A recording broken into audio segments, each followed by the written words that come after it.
Welcome all to the Equal Recycling Access panel. I'm Shannon Bouton. I'm the Global Executive Director for Sustainable Communities at McKinsey.org, which is a nonprofit. I lead our program that is currently operating in Indonesia and Argentina to build municipal infrastructure, train workers, and provide education for residents to ensure equal and inclusive access for all. And that's one of the reasons why I'm particularly excited to be moderating this panel on equal recycling access. We all know that recycling rates across the United States are not equal, and that's largely due to unequal access, infrastructure, and education. We can't expect people to recycle if the communities they live in don't have tools or systems to support recycling habits. Today, during our Equal Recycling Access session, we're going to discuss equity and recycling, and where are there opportunities, where are challenges, and where can we all do a better job in supporting a community-based circular economy? I'm delighted to welcome three esteemed colleagues in community action for recycling. Keysha Burton is the community program coordinator for the Recycling Partnership. And we're joined today also by Kristyn Oldendorf from Baltimore City's Department of Waste Reduction and Operations. She's the coordinator there. And Jennifer Ronk, Dow Sustainability and Advocacy Manager within Packaging and Specialty Plastics. Welcome all to this female-dominated panel. It's exciting to see so many female faces. I'm going to ask a question, but I do also encourage you all to add your questions in the chat, and I will try and incorporate them in as we go along. So to kick us off, Keysha, I'm going to turn to you. There are a lot of exciting stories about cities like San Francisco and Seattle achieving recycling rates upwards of 70%. But if we look closer at the data, we understand that these cities are in fact outliers. Many urban communities, especially lower income socioeconomic groups and in neighborhoods, and much of rural America does not have access to any recycling infrastructure or services. What is the reality of local recycling in the United States and across US cities? So since the start of the Recycling Partnership 6 years ago, we felt committed to empower and enable recycling systems at the community level. But we also understand that before we can ask people to recycle and to recycle well, we need to guarantee that they have the ability to do so. And that's just not the case that we're seeing, right? Through our research, we understand that the reality is only half of the US population has access to curbside recycling. And so that means half of the recyclables in households that have recycling service are only half of those materials are recycled.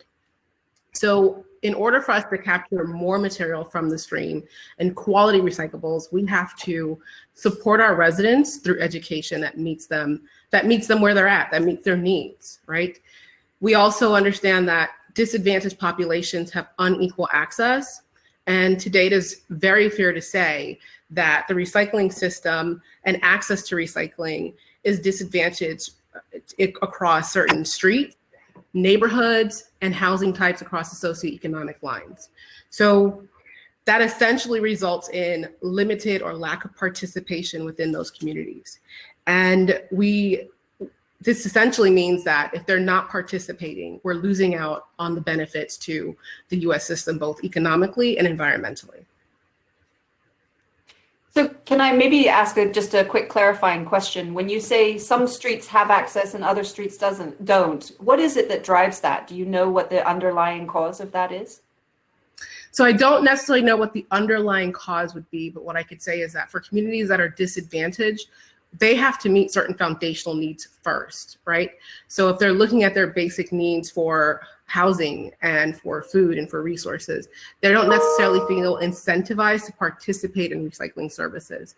And that limits their participation, that limits their access. So even though they have access, they don't have the basic core of what they need for life in order to participate in recycling services. Thank you very much. Mm-hmm. So Kristyn, I'm going to turn to you. In recent years, there's been a lot of public attention on issues around waste in the ocean, and there is a tendency to focus on emerging markets as the real problem, places like Southeast Asia for burning and dumping their waste. But what we see is that these practices are not uncommon even in the United States. So in your experience in Baltimore, you recently completed a long-term operational plan for solid waste that underscores the importance of recycling and its connection to a healthy environment. Can you share some of the important takeaways from that study and that plan? Yes, thank you. So yes, Baltimore, our Department of Public Works, which I'm a part of, recently released a long-term operational plan, and this was titled Less Waste, Better Baltimore. And it was a really comprehensive planning process, and there were a lot of studies involved with this, waste composition studies, benchmarking study, looking at the current system and all the options for improving diversion, managing what's left. We had a lot of public input with this process as well, several public meetings and an online survey. And it showed that recycling is such a key component to reaching the maximum diversion potential that we know we can reach. And I found it was really interesting in this public input process, there was so much support for recycling. We do provide recycling citywide for every household, but there's support to grow that program even more.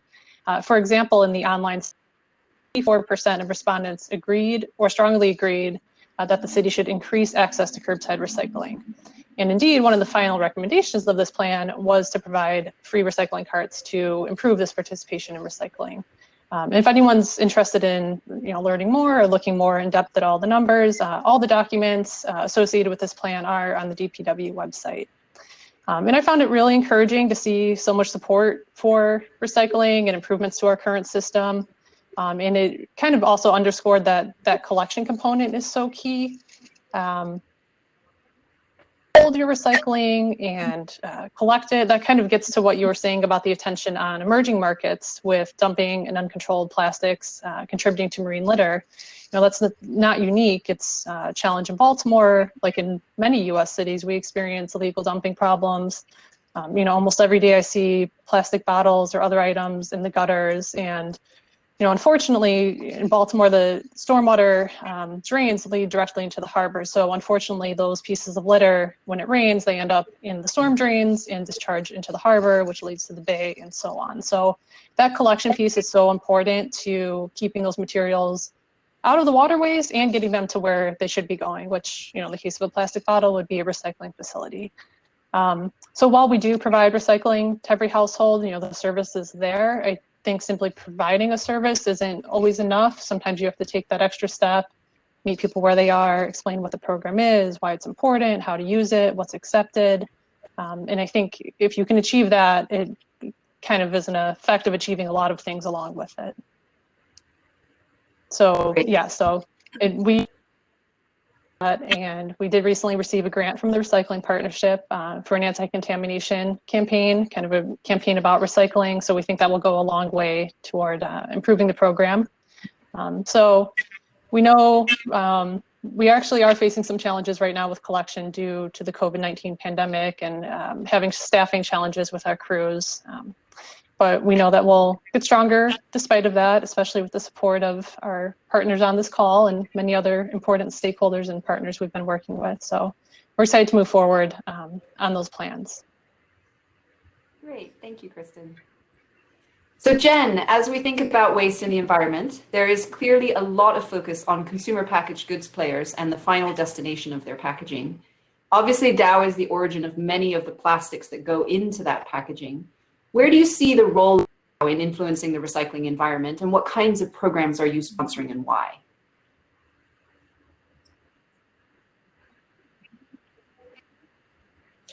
So, we think we all have a part to play. That's why we like working with the Recycling Partnership. And what our response is different in different parts of the world. So, for example, we're founding members of the Alliance to End Plastic Waste.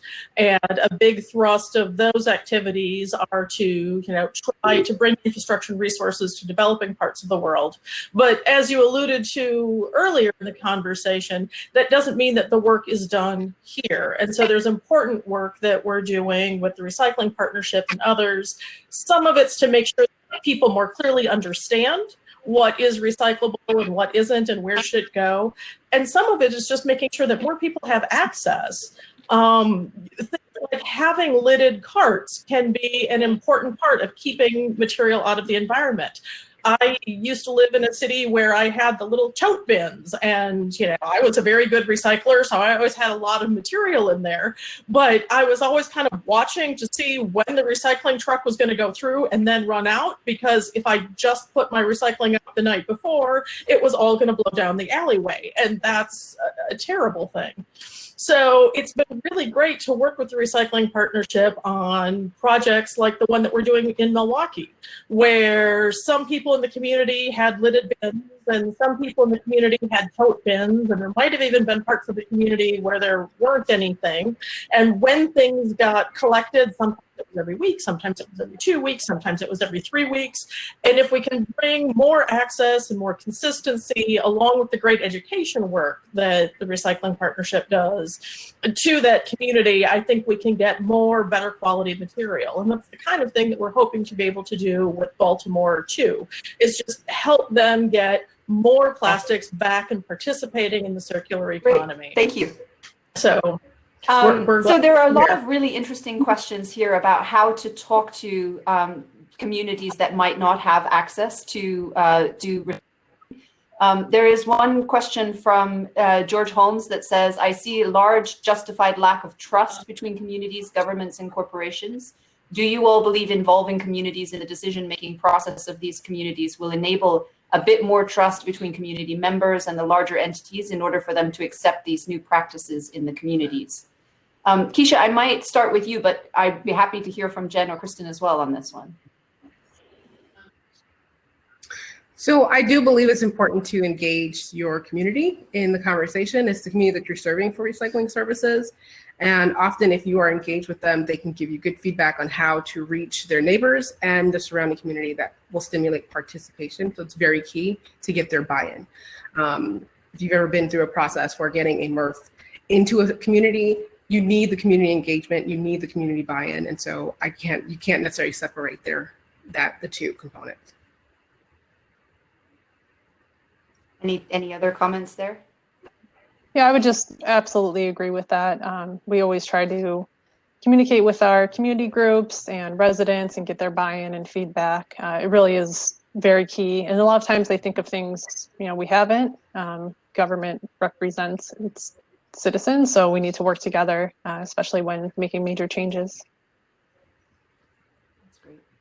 I would just add from our programs at Rethinking Recycling that we see that one of the things that we do is a lot of community developed communication about the recycling program. So we do a lot of focus groups and a lot of conversations with people to figure out what is it that incentivizes this particular community to do the work. So in one of the informal settlements that we work in Buenos Aires, we found that in particular, mothers were particularly concerned about their children playing in trash that was out in the street. So a lot of our communication about recycling focuses on that, about a cleaner environment, a healthier environment for parents to allow their children to play in the street. So I do think it is a very important conversation that needs to happen. There's another interesting, yeah, go ahead, Jen. And I was just going to say, I'm frequently surprised at how involved communities can get. I mean, we believe in partnership. It's why we're working with these. We know we can't solve it alone. But man, there have been times when I've been involved in like public meetings to talk about a new recycling program, and I've thought, well, okay, I'll show up, but there's going to be 3 people that are here, and it will be standing room only. People want to know how they can be part of the process, and I think that that's really exciting. There's another really interesting question here about successful transitions from free trash, pay for recycling and composting, to free recycling, composting, pay for trash, etc. So which of the streams do you pay people to actually collect and properly manage? And I would actually add also, have you seen any successful situations where you've paid people in the past, for example, bottle deposit laws, and what happens when you take those away? Can you actually embed the behavior with the payments system and then remove the payment system afterwards if it seems to be unsustainable? I don't know if any of you have experience with that. I do not. Sorry. So there there are lots of different ways that different communities have used finances to incentivize people to recycle more, but I think you have to really balance the services that you're providing as well. So certainly things like pay as you throw is an option, right? Where people have to pay either by the number of trash bags or by the size of their trash bin. And that can, help explain to people what works well, to encourage people to recycle, but you have to do that along with education and disincentives for throwing your trash in the recycling bin, because if you're not careful, people are going to try to recycle more things than really can be processed by the system. So you have to be able to have the resources to balance those kinds of incentives. You make a good point there. Kristyn, how does it work in Baltimore? We don't want to disincentivize proper collection. So if you are charging per bag of trash, while that could incentivize recycling, it could also potentially lead to illegal dumping or putting things in the recycling that don't belong there. So I think it's really important to have all the resources together and a good plan of action to implement a program like that well, and make sure everybody has everything they need. In Baltimore, we actually, all of the collections are serviced out of the general fund of the city, which is mostly property taxes and all the other types of revenue streams the city gets. So there's not a separate fee, but it's definitely something that's been discussed over the years. Okay, thank you. So there's a question in here in the chat about people being disillusioned by recycling infrastructure, and that actually plays into a question I was going to ask you all to talk about a little bit about. We struggle a lot in the United States with something we call hopeful recyclers, who throw everything into the bin that they think might or might not be recyclable, but is clean and dry. And it obviously creates major issues with contamination of the streams, and then gums up a lot of the MRF equipment. So Keysha, I was wondering if maybe you would share a little bit about what you do at the Recycling Partnership to reduce that type of contamination. And I know Kristyn has had some experience in Baltimore as well with that. So at the partnership, we focus on what we would call anti-contamination to help combat the wish cycling. And essentially, our anti-contamination programs are geared towards providing education and direct feedback for residents at the curb. So our system essentially provides education through mailers, direct mailing to residents that will inform them of what they can and can't recycle through the method of an informational card of some sort. We also engage in additional outreach and education awareness pieces, such as some social media engagement, but we essentially try to bring attention to the recycling program and awareness. And then we leverage that information by having direct feedback at the curb, by sending staff out to essentially take a quick peek in a recycling cart. And at the curb, if there is material in the stream that residents should not have in, because we've already built this workup to inform them of what they should and shouldn't be doing, we then leave some sort of tag that tells them don't place this material in. So that feedback at the curb, essentially, it draws the attention immediately to the resident that, hey, something's wrong, right? And we hope, and we know that our resources have helped people pivot. We have a behavior change that occurs through our anti-contamination programs. So that helps, one, inform residents on what they should and should not be putting in. We also use simplified messaging for how we disseminate this information, so we're not bogging residents down with too much info. A lot of municipal programs want to tell residents a long list of what they can recycle and a long list of what they should not recycle. And we know that through basic communications, that's not effective. Residents can only remember X amount of resources at any given time. So we simplify the message to focus on only the key elements that they need to focus on, that we want them to put in. We focus on the positive stuff, and then we redirect on the elements that they're putting in that's very common that shouldn't be there. And we've seen really great success through this program in the state of Ohio. We're doing the same work in Wisconsin and across the country. That's great. I hear a lot of people confused around me about what they should be putting in their bin. I get a lot of questions about that. So sort of the demystifying of what goes in your bin and the simplification of the messaging is super important. Yeah, and I'll add, the Recycling Partnership has just an amazing amount of resources on its website. There are videos, pre-made social media posts. There's like an anti-contamination toolkit. So it's a lot of resources that are really helpful for municipalities. It's all free to download and use. So I think everybody can really benefit from the work they've done and the experience they've had throughout the country and seeing what works. And as we continue to work in this area, we build out resources and we update and modify to meet the educational need of the community. And also our resources are customizable, as Kristyn said. So our partners, as you all are community partners, you're able to go in and customize all of our open source resources to better meet the messaging needs of your recycling program. And we've also introduced an anti-contamination toolkit that's centered around drop-off, because we understand that we're talking about access. Not all communities have access to curbside recycling. Their recycling is done through drop-off system. So we have an anti-contamination toolkit to address recycling through that resource as well. And it can all be accessed at our website on recyclingpartnership.org. Thank you. Yeah.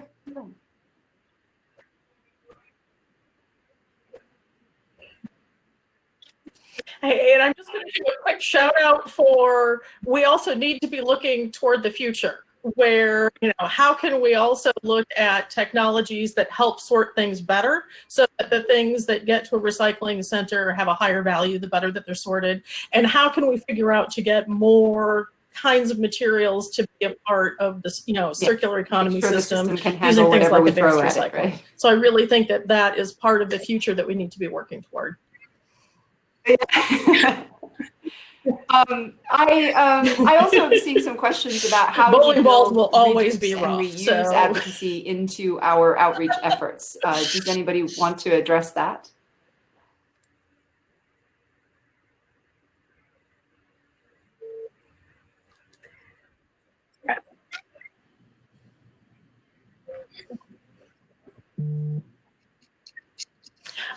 So all of those are part of a sustainable future, right? So I could have a whole other panel talking about how reducing and reusing is important in what we're doing. So I think that that is important, but we need to also make sure that, you know, recycling will be a piece of the system. Reducing and reusing alone isn't going to get us there.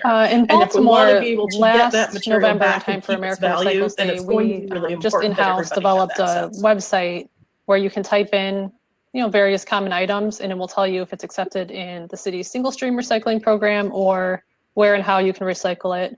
But we also incorporated kind of tips for reducing that waste, you know, donating it, reusing it. So like, you know, what do you do with old clothes? Well, first donate them if they're in good shape. And if not, we don't have textile recycling yet. We're looking into it, but it does not go in the recycling bin. So some tips like that, we kind of tried to push the reuse donation aspect, but then, you know, old furniture, please donate if it's in good shape. But if not, these are the drop-off centers where you can bring it to. So I think it's almost like item by item in a way. Like, yes, you can recycle this plastic water bottle, and this is how, but also consider using a reusable water bottle if it's appropriate for the situation. So thinking through things like that, like just incorporating it within the messaging of how do you reduce that waste in the first place. And I want to jump in really quickly and say that I know that disadvantaged communities often are probably the best at reusing because they're working usually with less discretionary funds, right? And so I want to kind of tie it back to access, because what I also want to do is talk about ways that we at the partnership are looking to try to address some of those needs. And so we have recently, or we're launching a recycling inclusion fund. And I invite you all to help us build towards an equitable system that will make the recycling system more equitable across all socioeconomic platforms and regions in the US. And so our fund, essentially what we would like to do is direct grant funding to support investment in infrastructure and education. We also want to utilize that funding to support training and leadership modules, as well as research. Because I think when we're talking about access as it relates to disadvantaged communities, they often get left out of the dialogue. And the work that we're doing is also intended to provide and to address those needs, but also provide representation as well too within this particular field. Fantastic. Well, thank you so much for that. We actually are out of time. It's a very short panel. So, but thank you very much to all of you for joining today and for your interesting comments and all of the questions in the chat panel. We couldn't get to everything. There was a lot in there. As the world undergoes dramatic shifts due to COVID and this growing global conversation on inequity continues to rise, our is integral to solving for a truly inclusive circular economy. So thank you very much to our friends at Dow, the Recycling Partnership, and the City of Baltimore for lending their insights and experience. Together with players from across the entire business, society, and government sphere, we can build a better world for all people and the planet. Awesome. Thank you. Thank you, guys. Thank you. I don't know if we got cut off already. They kept telling us we were going to get cut off, but it's not clear to me that that's great job moderating, Shannon. All very confusing. Well, thank you all. It was a really fascinating conversation. It was. I wish it were longer, even though we've kind of gone over. But thank you. Bye, guys. Yeah, thank you, everybody. Take care. Bye-bye. Bye.